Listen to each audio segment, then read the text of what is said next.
The Subcommittee on Livestock and Foreign Agriculture will now come to order. This is another one of a series of subcommittee hearings that we are holding to deal with our appropriate role in terms of our oversight, as well as to try to find ways in which we can cooperate with the administration to solve problems on behalf of our country and specifically American farmers, growers, ranchers, dairymen, and women throughout the country. And this morning we're going to talk about the challenges dealing with the trade issues that the administration is engaged in as it relates to products that we all grow in international markets that we rely upon in terms of our access to those markets, and to have a level playing field to the degree that we can, and fairness in implementing changes that are necessary that I think on a bipartisan level we all agree that we have to deal with. We sometimes disagree on the strategies on how to get there in terms of the best way to reflect the needs of American agriculture. Let me begin with my opening statement, and I want to thank all of you who are here this morning. I hope we get a chance to get some answers to questions on how we're really dealing with U.S. agricultural trade policy and its impacts on the lives and the livelihoods of not only farmers, ranchers, and countless others who rely on American agriculture, but our farm communities, because the ripple effect in our farm communities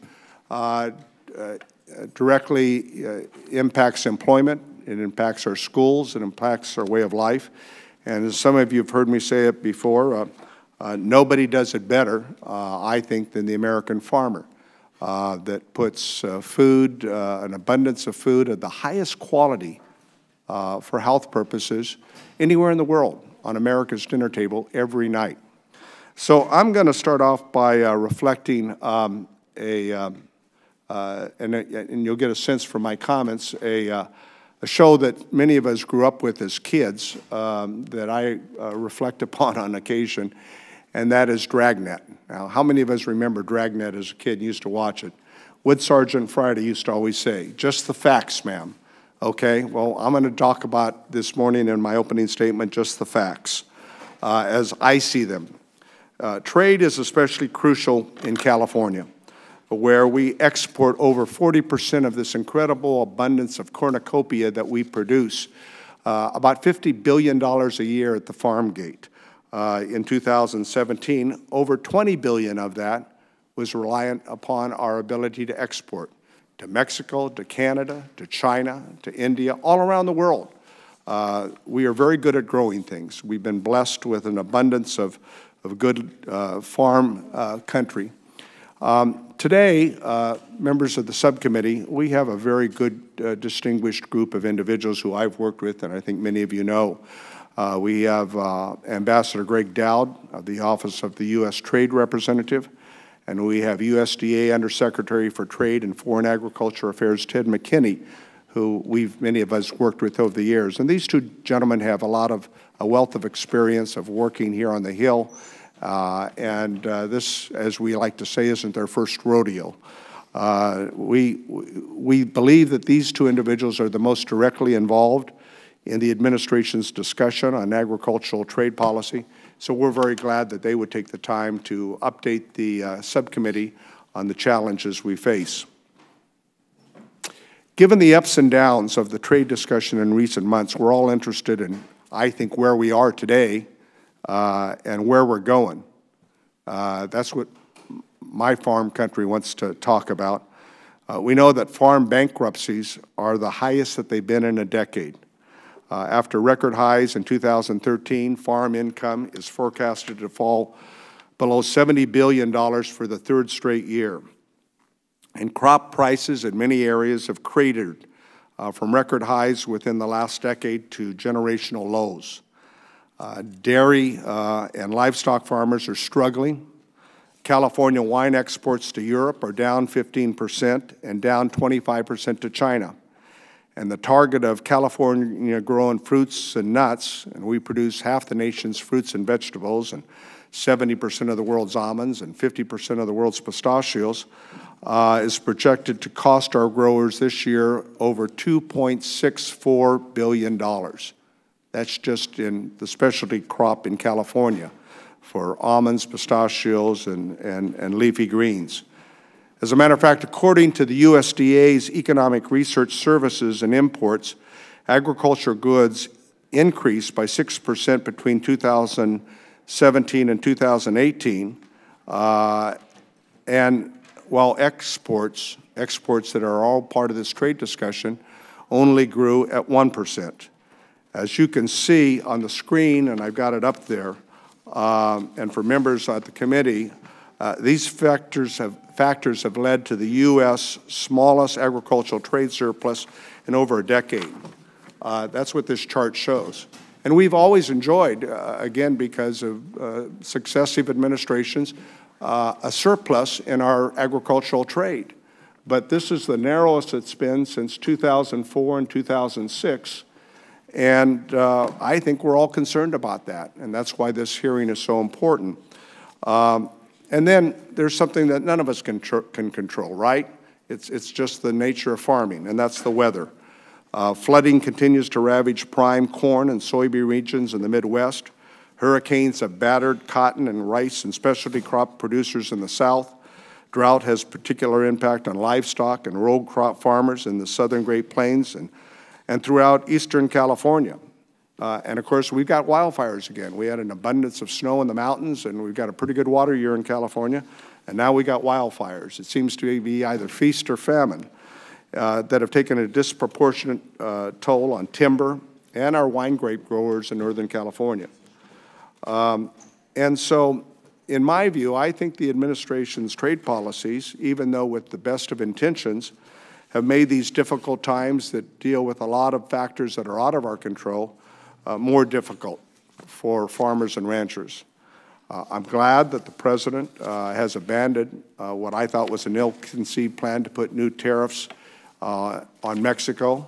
I've talked with a number of our senators, Republican and Democratic alike, and they had very much concerns over the last 10 days about these proposed tariffs.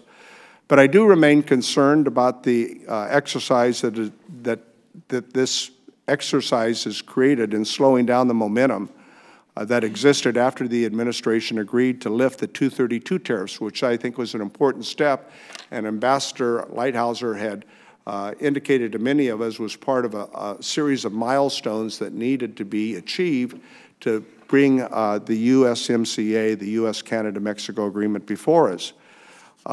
So while we made, I think, progress 2 weeks ago, I think the last week has been a step backwards.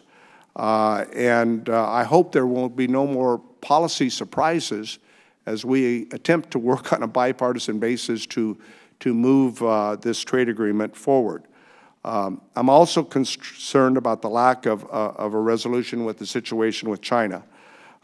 We're eager to see our farmers and ranchers on a level playing field, not only with China but with Japan, since our competitors are already enjoying preferential access.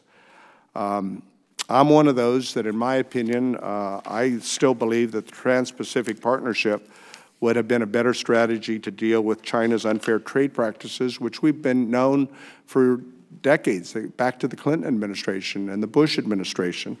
Every administration's had a different strategy to deal with these unfair trade practices. As a matter of fact, most of what was in TPP was a part of now what is in UMCA, and with some improvements.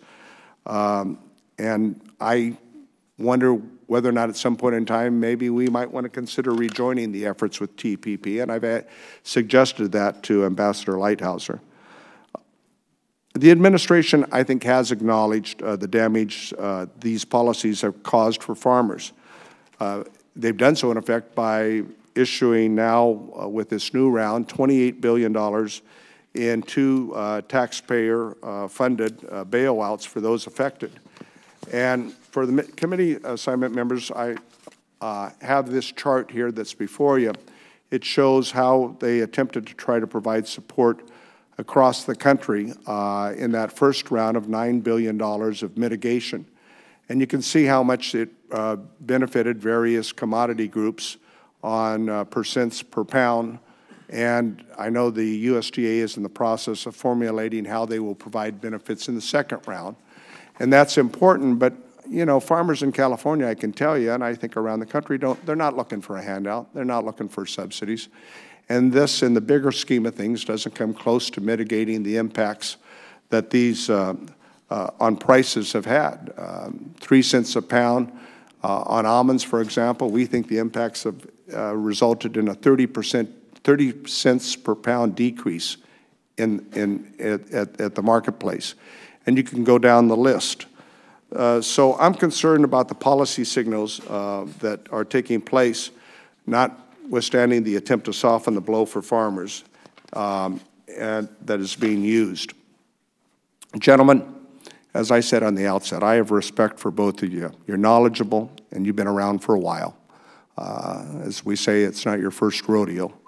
I know Secretary Perdue and Ambassador Lighthizer are also doing everything possible to resolve these issues.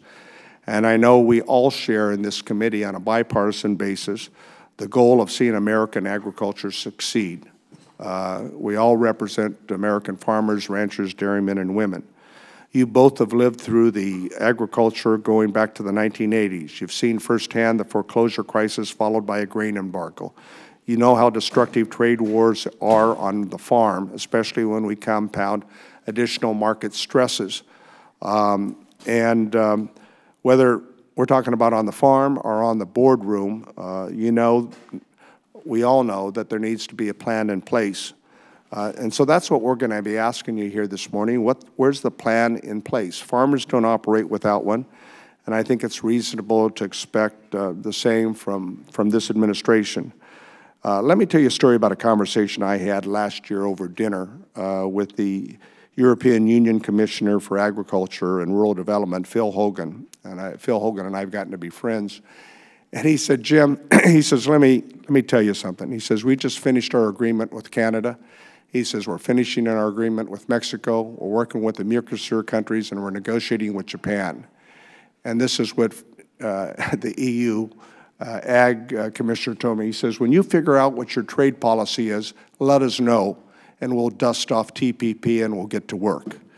And so what we're trying to figure out is what our trade policy is. I want to hear the plan for getting our agriculture trade policy back on track today. I'm not looking to point fingers or buck passing or blaming the last administration. That doesn't get the job done. The time for all that is past. We're here in a trade war now for over a year. I don't think anyone wins a trade war because I think everybody has leverage. I mean, we haven't even seen the Chinese talk about the $1 trillion in American debt that they have, or their ability to go to security markets every month. And so this tariff poker war, I think, is one in which no one wins. So the President promised 3.5 million American farmers and ranchers that he'd get them more of what they've had before and not more subsidies. We know that for China, the easiest thing for them to do is to buy more ag products. They have the market, and they have the need. And clearly, there are other issues at hand here that I know the trade ambassador is trying to negotiate, and that's important. But what we want to know is, gentlemen, what I want to know is where are we today and where are we going?